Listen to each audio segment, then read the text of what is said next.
এ বাবা, এটা তো দেখতেছি আমাদের স্কুলের থেকেও অনেক বড়। তাই হয়তো এটা কলেজ। আমাদের ক্লাসরুমটা যে কোন দিকে, চাই একটু ক্লাসরুমটা খুঁজি। যাক বাবা, ক্লাসরুমটা খুঁজে পেলাম।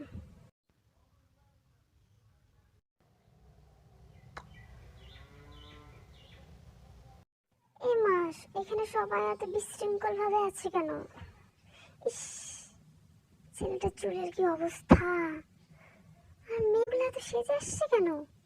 ইস, কোনো ডিসিপ্লিন নেই বাবা এদের মধ্যে। থাক গা, ওরা কি করে করুক, আমি একটু বইটা খুলে বসি।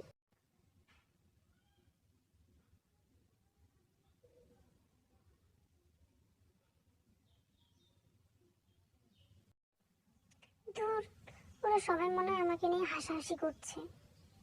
ওরা তো কেউই পড়ছে না, আমি শুধু একাই পড়ছি। থাক বাবা, মা তো বলছে এবার আমাকে টপার হতেই হবে, ওরা কে কি করে করুক গা, আমি পড়ি।